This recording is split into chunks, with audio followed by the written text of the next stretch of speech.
Je vais vous poser une question. Si vous répondez bien, je vous laisse. Vous pouvez répéter la question? Quelle étrange question. Je suis. La télé en question. Ça se discute, pourquoi la production souhaite éviter les témoins à visage caché.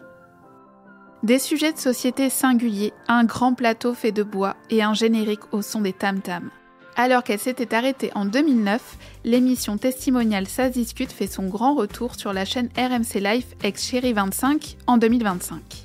C'est Estelle Denis qui a la lourde tâche de succéder à Jean-Luc Delarue, décédé en 2012 d'un cancer de l'estomac et du péritoine. Autre différence notable dans le programme, les téléspectateurs ne devraient pas retrouver des invités masqués avec des lunettes de soleil et une perruque. Mais pourquoi la production souhaite-t-elle désormais éviter cette configuration ? Quand des invités se retrouvent grimés en plateau, c'est généralement parce qu'ils souhaitaient apporter un témoignage anonyme.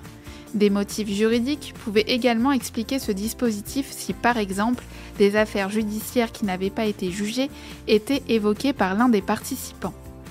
Alors que les tournages de la nouvelle version de Ça se discute venaient de débuter, Lauriane Chouraki, directrice des programmes à Réservoir Prod, expliquait vouloir éviter de grimer les invités en plateau, même si elle n'excluait pas totalement cette possibilité à l'avenir. Elle explique. A priori, on ne le refera pas. Les temps ont changé et la parole s'est vraiment libérée. Elle dévoile également les soupçons infondés qui pouvaient exister sur ces fameux témoins. Il y avait une sorte de fantasme que c'étaient les mêmes personnes, sous les perruques et les lunettes, alors que ce n'était évidemment pas le cas. Souvenez-vous du sketch culte de Cad Olivier et Gad Elmaleh qui tournait en dérision l'émission, et notamment ces témoins qui s'appelaient tous Michel. A contrario, la production espère pouvoir faire revenir des témoins masqués de l'émission originale dans la nouvelle rubrique Que sont-ils devenus ? Lauriane Chouraki se projette ainsi. Certains qui avaient témoigné anonymement il y a 20 ans parce qu'ils ne pouvaient pas parler publiquement ou n'avaient pas porté plainte, pourraient accepter d'apparaître à visage découvert. Une jolie manière de boucler la boucle pour les témoins de l'émission. J'espère que cet épisode vous a plu.